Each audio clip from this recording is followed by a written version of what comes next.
Bom dia. Então, vamos dar continuidade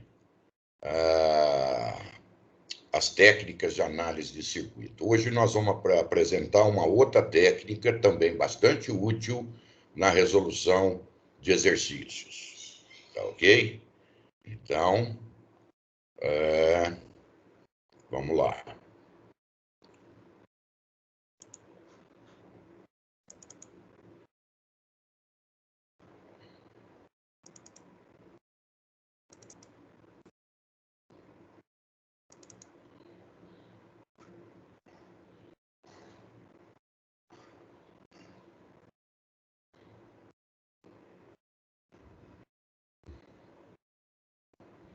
Esse.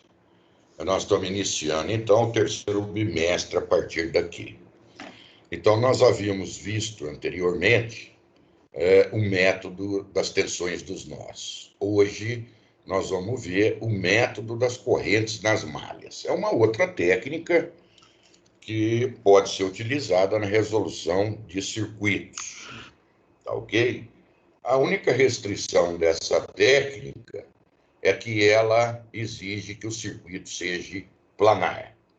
Ou seja, a gente tem que, num plano, abrir o circuito e não pode haver cruzamento de ramos. Se o circuito permitir isso, então nós podemos utilizar essa técnica. Caso contrário, nós só podemos utilizar a anterior, que é o método das tensões dos nós. Tá ok? Então, vamos fazer uma breve revisãozinha do que era um laço. Era um caminho cujos nós inicial e final coincidem. É um caminho fechado, né? Malha. Era um laço que não englobava nenhum outro laço. Isso é uma malha. Tá ok? Então, por exemplo, aqui, esse circuito, ele é planar. Você vê que nenhum ramo cruza com o outro. Tá ok? Esse R7, a princípio, ele estava entre esse ponto e esse. Estava aqui, ó. Mas eu consegui retirá-lo para fora e mantê-lo conectado, evidentemente, nos pontos originais. E isso fez com que não houvesse mais nenhum cruzamento de ramo, porque aqui ele estava cruzando. Mas foi possível levá-lo para essa posição, mantendo as posições iniciais. Então, veja bem, o que é um laço? É um caminho onde a gente sai e chega. Tá certo? Aqui nós temos um laço. Existe algum laço que envolva esse? Não. Então, isso aqui é uma malha. Nós olharmos aqui. Aqui nós temos um outro laço. Existe algum outro laço que envolva esse? Também não. Assim como esse e assim como esse. Por exemplo, esse aqui é um laço, ó. Ó, isso aqui é um laço. Mas esse laço envolve esse, envolve esse, envolve esse. Então, isso aqui não é uma malha. Esse aqui, ó, esse outro caminho aqui, ó, também é um laço, porque nós saímos daqui, o caminho, e chegamos exatamente aqui. Isso é um laço, tá ok? Só que esse laço aqui, ele envolve esse laço e envolve esse. Então, isso aqui também não é uma malha. Então, a grande sacada aqui é visualizar o que é laço e o que é malha, ok? Feito isso, então, identificado quais os laços que são malhas, que são esses aqui, nós arbitramos um sentido para a corrente. Pode ser qualquer sentido. Esse aqui nós adotamos anti-horário. Horário, desculpa. Nós poderíamos tê-lo adotado no sentido anti-horário. Quem vai dizer se essa corrente está no sentido horário ou no sentido anti-horário vai ser o sinal dela no final. Se você adotar no sentido horário e no final ela der um valor menos 2 amperes, então, na realidade, essa corrente não tem o sentido horário. Ela tem o sentido anti-horário e um valor de 2 amperes. Então, a princípio, você adota qualquer sentido de corrente. Evidentemente que é sempre bom, no sentido convencional, aqui você vai perceber, aqui todos eles estão no sentido horário, tá certo? Então, isso faz. Mas vamos adotar todos eles num dado sentido. E depois, no final, quando nós calcularmos os valores dessas correntes, se elas forem positivas, nós escolhemos correto o sentido. Se algumas delas forem negativas, essas devem ser mudadas. Tá ok? E agora, uma vez que você tem as malhas, agora é simples. Basta você aplicar a lei de Kirchhoff em cada malha. Tá ok? Nessa malha, menos VS, mais R1 e 1, mais isso aqui. Qual é a corrente agora que circula em R6? E 1 desce, e 2 sobe. Qual que é a corrente? Então, vamos adotar o seguinte, nós temos que adotar.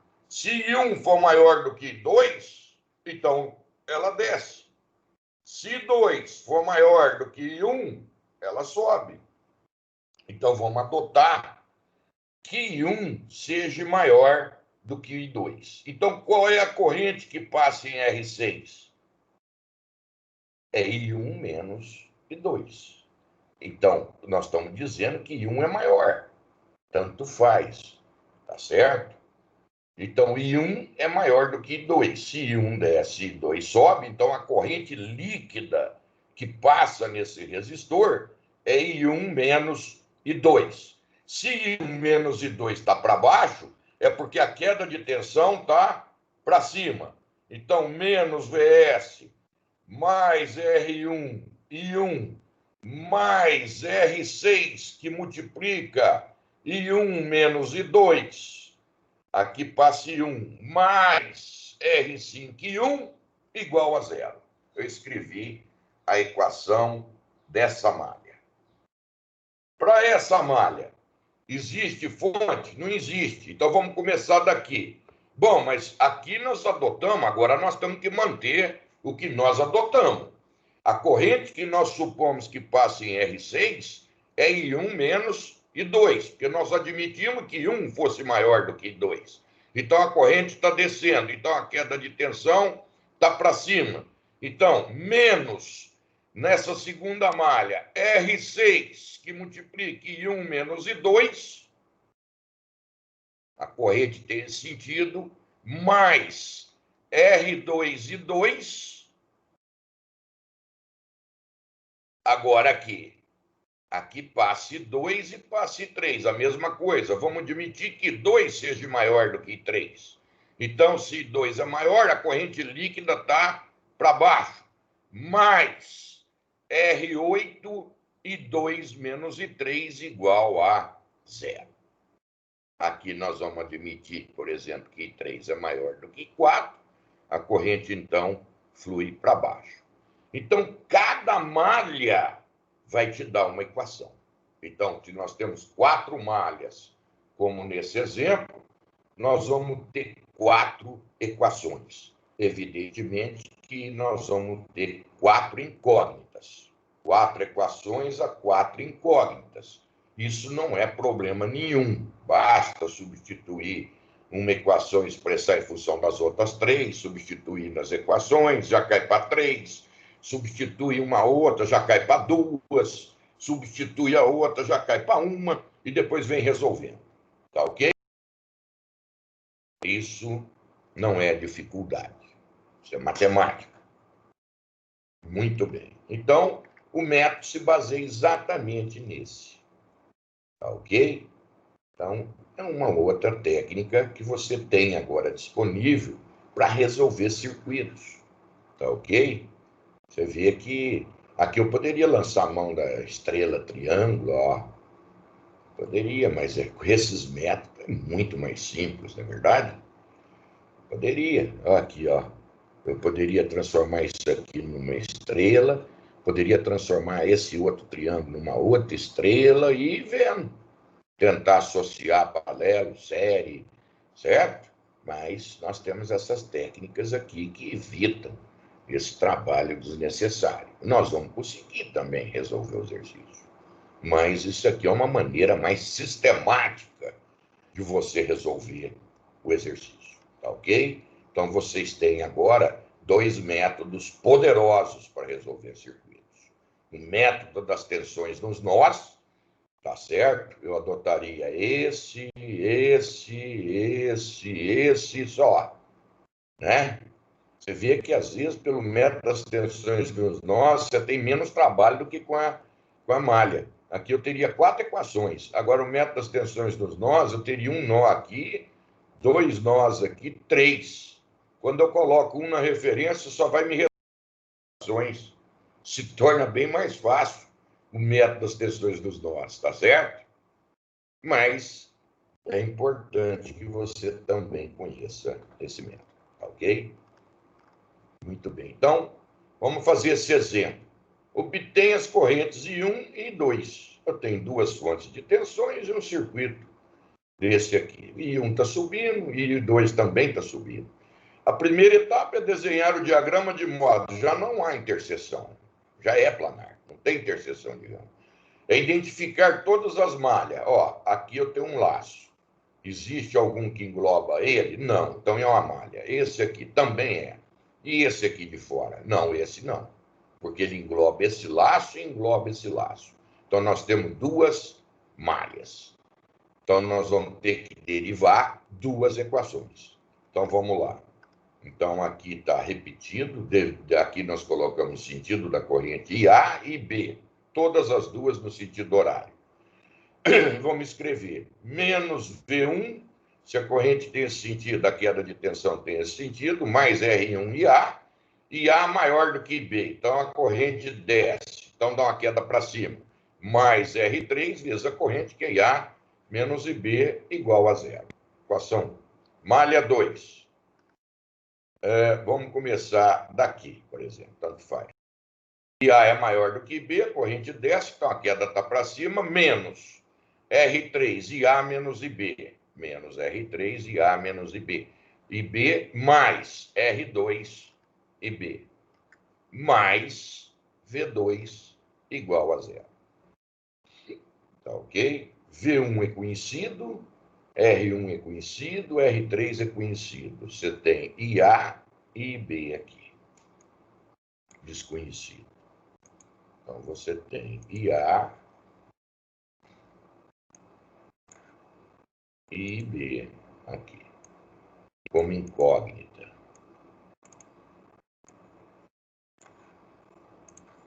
Tá ok?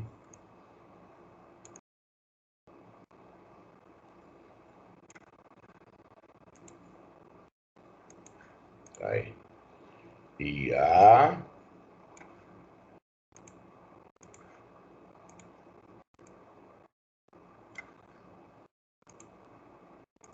e IB.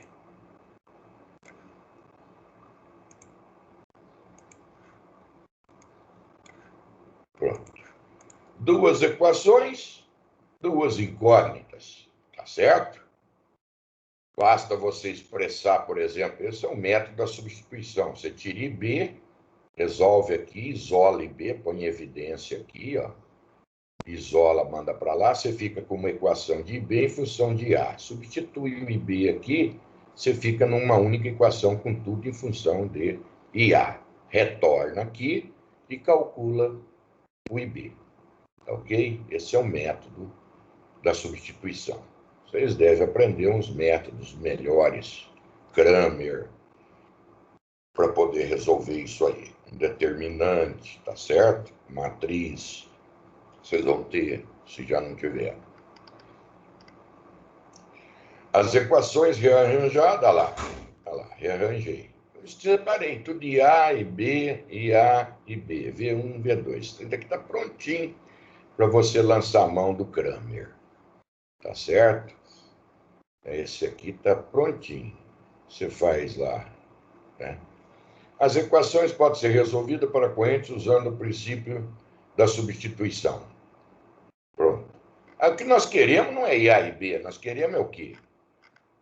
É I1 e I2. Então, I1 Se nós adotamos IA nesse sentido aqui, e aqui é a corrente que nós queremos I1, então I1 é igual a IA. Calculado IA é o próprio I1. Olha lá, está com esse sentido, que é a mesma corrente que está circulando aqui. I1. Agora, IB nós adotamos nesse sentido, mas nós queremos ela nesse sentido. Então, I2 é menos IB. Então, precisamos calcular IA e B. I1 é IA e I2 é menos IB. Ok? Então, agora vamos admitir, colocar valores numéricos aqui. Então, foram dados os valores do R dos resistores e das tensões. Basta substituir aqui. Então, R1 mais R3 é 2, 3. Vai ficar 3IA. Olha lá. Menos R3, 1. IB, menos IB. Igual a quanto? V1. V1 é 20, igual a 20. Agora, R3. R3 é 1, então fica IA. IA. Aí fica R3 mais R2. R3 é 1, R2 dá 3, menos 3IB. Menos 3IB, igual a V2. V2 é 4, igual a 4. Tá aí. Da equação 7, IB passa para cá e passa o 20 para lá, fica 3IA menos 20. Agora, substitui esse IB nessa equação. Vai ficar IA menos 3 vezes IB. Então, menos 3 vezes, parênteses, IB, que é 3IA menos 20. Fecha parênteses, igual a 4. Então, vai ficar menos 3 dá menos 9IA, mais IA dá menos 8IA. Mais 60, passa para lá, menos 60. E aqui tinha um... Então, fica menos 56, e isso aqui é igual a menos 56. Então, implica que há 56 dividido por 8 dá 7 amperes e é positivo. Então, na realidade, A circula no sentido horário. Agora, você pega esse valor aqui, de A igual a 7, e substitui, por exemplo, aqui na segunda equação. 7 vezes 3 dá 21. Passa para lá, menos 21. Mais 20 dá menos 1. Então, IB igual a 1. Então, IB é igual a 1. Está aqui. Mais I2 é menos IB. Então, I2 que você quer vale menos 1. Tá ok? Isso nós fizemos porque nós temos duas malhas. Então, se torna simples, ter duas equações a duas incógnitas. Mas nada impede que você resolva um sistema de 10 malhas. Vai te dar trabalho, evidentemente. Você vai ter, imagina, 10 equações, 10 incógnitas. Mas existem métodos sistemáticos para que você possa resolver um conjunto desse nível. Existem métodos. Esse método da substituição, ele é razoável para 2, 3 equações. 4 já é um pouco sacrificante, já. Mas até 3 ainda vai. Aí já, até 3. 2 é fácil. Mas existem métodos alternativos para que você possa lançar mão para resolver um sistema de ordem maior. Tá ok? Agora, o método das correntes na presença de fontes dependentes. Nós podemos ter isso aqui, ó. Ó, esse circuito. Aqui nós temos uma fonte dependente. Essa aqui é uma fonte de tensão. Você vê que se fosse fonte de corrente, ela teria uma setinha aqui. Essa representação que põe mais menos é porque é uma fonte de tensão. Se tivesse uma setinha aqui, ela seria uma fonte de corrente. Como nós temos sinais mais menos, a gente sabe que isso é uma fonte de tensão. E o valor dela vale 15 Iφ. Ora, o valor dessa tensão depende de quem? Da corrente. Iφ é a corrente aqui, nesse resistor. Então, nós temos uma fonte de tensão dependente de corrente. Tá ok? Já é também importante a gente começar a identificar esse tipo de coisa. Tá ok? Isso não é fonte de corrente, é fonte de tensão, dependente de corrente. Se aqui fosse a tensão em cima desse resistor, ela seria uma fonte de tensão dependente da tensão, certo? Ou se isso aqui fosse uma setinha, ela seria uma fonte de corrente dependente de corrente. Ou se aqui fosse uma setinha e aqui fosse uma tensão e aqui uma tensão, nós teríamos uma fonte de tensão dependente de tensão. Tá ok? Então, aqui nós, evidentemente, que vocês já estão bastante craque já, vocês sabem que aqui nós temos 3 malhas, tá certo? Temos uma aqui, 2 aqui, 3 aqui. Tá certo? Não existe uma outra malha. Tá ok? Para cada malha, vamos adotar um sentido de corrente. Então, tá lá. I1, I2, I3, adotamos. Agora vamos escrever para cada malha Kirchhoff. Menos 50, mais 5. Qual é a corrente que passa aqui? Ó? Vamos dizer que I1 é maior que 2. Então, ela tem sentido, a queda tem sentido, tá aqui. Mais essa tensão aqui que vale 20 vezes Φ. Escrever para a malha 2 aqui. Não tem tensão, né? Então, como eu adotei I1 maior do que 2, então a queda tem esse sentido. Então, eu vou começar daqui para lá.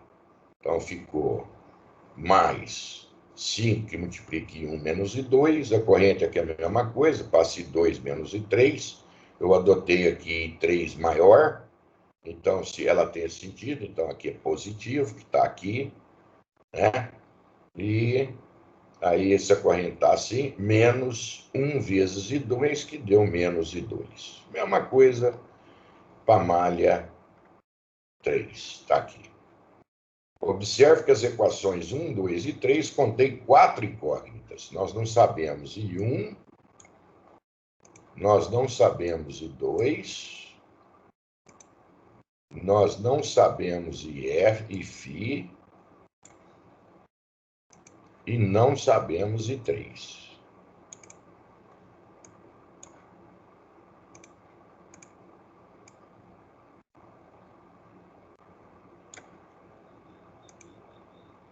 Tá ok? 3 equações, 1, 2, 3, 4 incógnitas. Mas observa que observa o seguinte, que nós temos aqui, ó, método da presença de fontes dependentes. Nós temos uma fonte dependente, tá ok? Então, o que é IFI?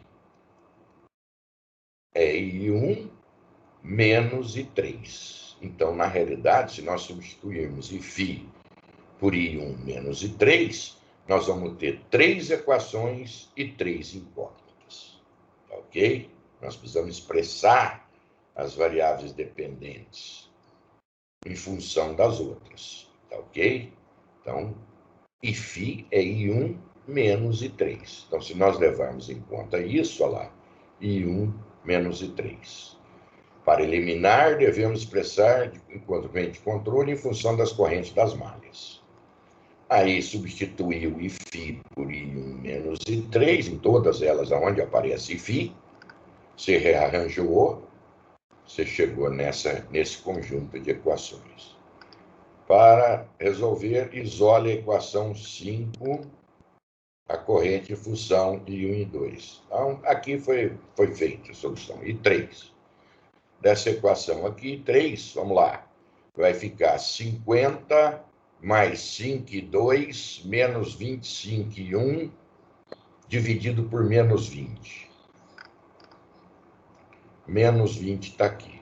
50 menos 25 e 1, mais 5 e 2. Tá aí, pronto. Substitua 8 na equação 6 e 7.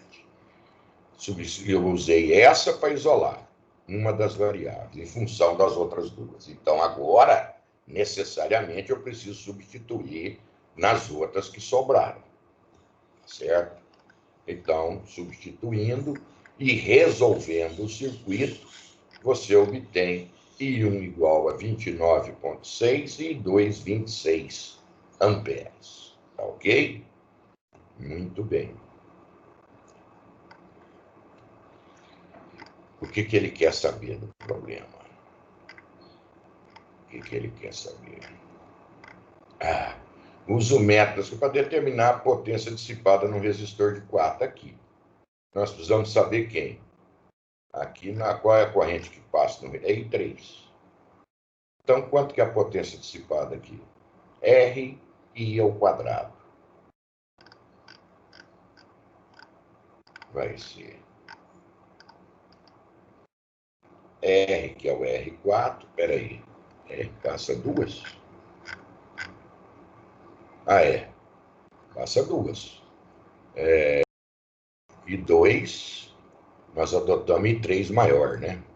Bom, aqui tanto faz, tá ok? Porque R é o quadrado, é I ao quadrado, se é negativo vai dar positivo, tá?